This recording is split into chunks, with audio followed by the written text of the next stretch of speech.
a little bit about how to get things done, and so does President Obama. And that's why tomorrow, during the State of the Union, the president's going to make it clear to everybody, if Republicans keep blocking everything that's good, the president's going to use his executive pen and help America anyway. And I say, it's about time. Can you imagine having a coworker on your job who sabotages you every single day? Now, you try to scale back your own ideas, try to accommodate him, and he goes, well, you're failing to lead. So you embrace his ideas, and then he torpedoes his own ideas. Finally, you just say, forget it. I'm going to solve these problems on my own. Now he says, you're a dictator. Does this sound familiar? At a certain point, Mr. President, you have no choice. You got a job to do. Just get the job done. Now, I'm sure you agree with that. Look, I think... I'm sure that you agree with me on this. I think your grip on reality is so good that you probably think the Chicago Bears are going to win Sunday in the Super Bowl. They ain't even playing in the Super Bowl. No, I don't agree with you. But we have, in the Crossfire tonight, we're going to get into tonight, Democratic Senator Joe Manchin of West Virginia and Republican Senator John Hoeven of North Dakota. What's interesting is both of them have been governors. So I want to start with an ask question to both of you. This is not our normal style, but because you're both governors, I was really struck that the president, with this whole executive pen routine, is almost saying he's going to spend the last 3 years of his presidency not expecting to get much out of the legislative branch. Now, you've both been governors. Can you imagine saying to the legislature just before your State of the State speech, by the way, guys, I'm not going to pay much attention to you for the next 3 years? I mean, how do you deal with that? That's a hard one as government. Let me just say, as the chief executive, there are things that a chief executive can do in running the day-to-day shop. Looking at how to be more effective and efficient, looking at the rules and regs they have to work within. Setting large policies or changing policies without the legislative process is not a thing. I don't think that's what President Obama intends to do. I would think and like to think that he's basically looking at what he's allowed to do, what he should be doing, and running the government more efficiently. But don't you agree? The President of the United States is not the prime minister. He ran in every state, every county. He's the only guy in this town that had to run everywhere. Don't you think that he has the right to do something as president? And is there some executive authority he can use to help this country? Shouldn't he use it? Look, if he wants to get something done, he's got to work with Congress, just like governors have to work with legislatures. And, of course, it's not easy. That's why you get involved and you figure out how to compromise and you work together. He's got a majority of his own party in the Senate. Are you working with him? Of course we are. Absolutely. But he's got to understand that you don't come and dictate an agenda. You offer compromise. That's what Joe did when he was governor. That's what I did when I was governor. And you can't say, oh, it's tough, so I'm going to go off by myself. That's not his job. That's not what he's doing. Oh, wait, one more thing, because I was very struck the other night. He invites the Democrats in the Senate down to the White House.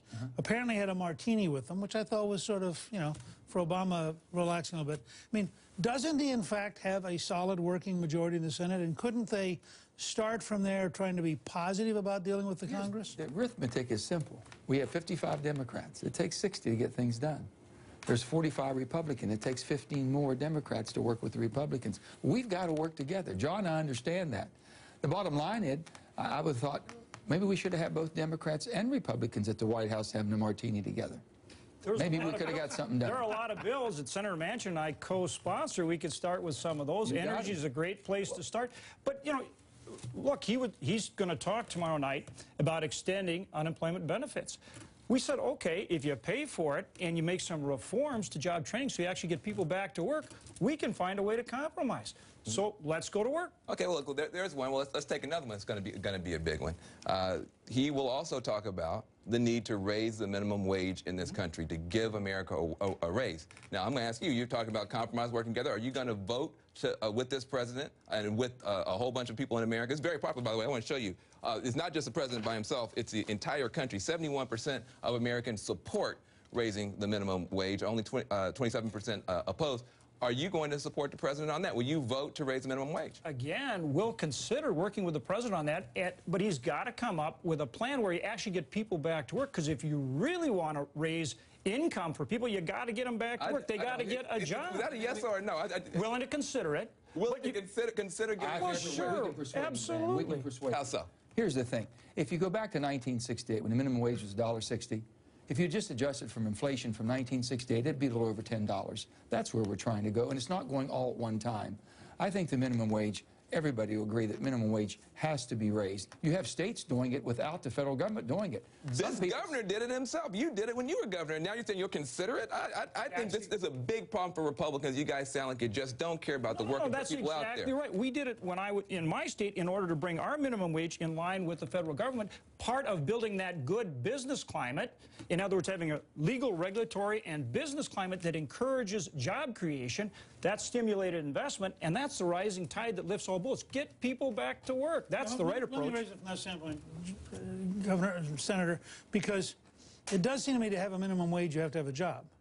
And so you have to have, as you pointed out, the economy. Now, one of the things that's happening to Democrats because of the 5-year process is the latest poll we saw in this, which I think we're also going to put up, when you ask who do you trust on the economy, this is a big swing.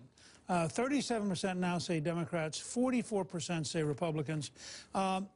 The president really can't get away with 5 years into his term explaining it's all George W. Bush's fault. I mean, isn't this coming into the fall campaign, isn't this a big problem for Democrats if the economy stays weak and if the country increasingly blames them for it? Mr. Speaker, when I was governor, basically, you have to build confidence, and you have to come in and get your financial house in order. That's the first thing I had to do in West Virginia. Once you get your finances in order, you can do a lot of things.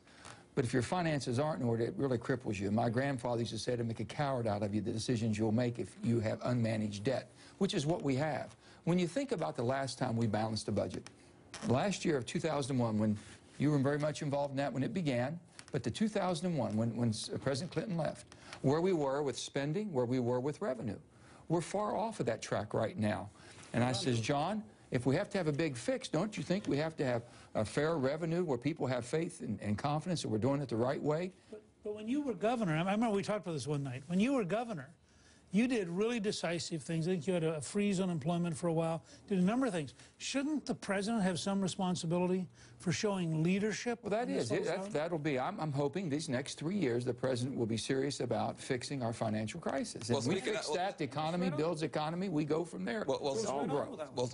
Speaking of, we're talking about the financial crisis, people being responsible, et cetera, et cetera. We're a couple of weeks away from hitting the debt ceiling. Right. Once again. And once again, all of a sudden, we got the Republicans that, oh, we're going to stick in the Keystone Pipeline, we're going to stick in Obamacare, we're going to do all this. Do you think that the Republicans are once again going to stick their fork in the socket of pushing our full faith and credit up to the brink, or can we just go ahead and do normal business in this town? Dan, I'm glad you brought that up, particularly Keystone Pipeline, because there you can create jobs. Doesn't cost 1 penny for the federal government to approve the project. Been delayed for 5 years. It's about energy independence. It's about creating jobs right now, vital infrastructure. But as to your point, look, we have big-time debt and deficit that we have to address. You want to get this economy growing, provide some certainty, just like Joe said. Are you going to risk this again? Now, get some reforms and savings that get that deficit and debt under control. Come on now, stay with me. Are you? Okay, look, I'm getting nervous because you're supposed to be the sane one, the crazy ones in the House. You don't sound like you are willing to say that we are not going to risk the full faith and credit. Or can we do a clean debt ceiling deal or not? Yes or no, Mr. Compromise, Mr. Work Together? The people of this country want us to address the deficit and debt as part of any debt ceiling agreement. Absolutely. They want us to make sure that we're finding savings and reforms as part of any debt ceiling agreement. Let me just say what we've done. We have $2 trillion of cuts so far. We've only had about $700 billion of revenue from going from 35 to 39.6 on the top. So if we're going to be balancing this out, the revenue is what we got to look at. We've got to have revenue. John and I maybe disagree on that because John says, well, we'll have it through dynamic growth. I agree, but you can't score it.